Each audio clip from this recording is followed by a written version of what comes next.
Hello दोस्तों, स्वागत है आपके अपने YouTube चैनल लर्न अड्डा पे। आज हम लोग मैथ्स विषय के बारे में बात करेंगे और आपका चैप्टर रहने वाला है प्रतिशत। प्रतिशत में मैंने पीछे की वीडियो में कई टाइप्स के क्वेश्चन आपको बताए हैं। आइए एक क्वेश्चन और आपके सामने है। ये जो क्वेश्चन आपके सामने है, इसमें अक्सर एग्ज़ाम में जब ये क्वेश्चन आता है तो अधिकतर स्टूडेंट्स इस क्वेश्चन को करने में गलती कर देते हैं। गलती क्या होती है वो मैं आपको बता रहा हूँ, समझने का प्रयास करिए। क्वेश्चन क्या है? क्वेश्चन है किसी वृत्त के व्यास में 20% की वृद्धि कर दी जाए तो उसके क्षेत्रफल में कितने प्रतिशत की वृद्धि होगी। तो ये वृत्त है, ये इसका व्यास है, ये आधी दूरी त्रिज्या हो जाती है और जब पूरा आप करते हैं तो ये कहते हैं व्यास 2r।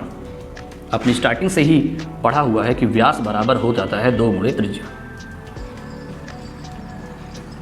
यानी आप कहते हैं कि व्यास जो होता है वो त्रिज्या का दुगना होता है, या इसी को दूसरी भाषा में कहें तो 2 गुणे में है, बटे में जाएगा तो आप इसको लिख सकते हैं कि त्रिज्या बराबर 2 बटे में जाएगा तो व्यास बटे 2, यानी व्यास का जो आधा होगा वही कहलाएगी त्रिज्या। दूसरी बात आपको याद रखनी है कि वृत्त का क्षेत्रफल में पूछा है तो क्षेत्रफल का फार्मूला आपको पता होना चाहिए। वृत्त का क्षेत्रफल होता है पाई आर स्क्वायर।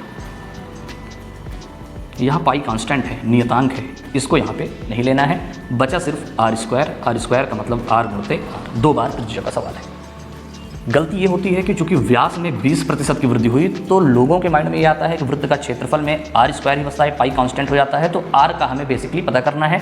तो अगर व्यास में 20% की वृद्धि है तो त्रिज्या आधी हो जाएगी व्यास का, तो 10% की वृद्धि करके और फिर 2 बार का सवाल फार्मूला लगा के इस क्वेश्चन को लगा देते हैं। वहीं पर गलती होती है। चूंकि व्यास बराबर 2 गुणे त्रिज्या जरूर होता है, लेकिन यहाँ 2 नियतांक है, कांस्टेंट है, इसलिए इस सवाल में भी आपको 2 से यहाँ पे कोई मतलब नहीं रखना है।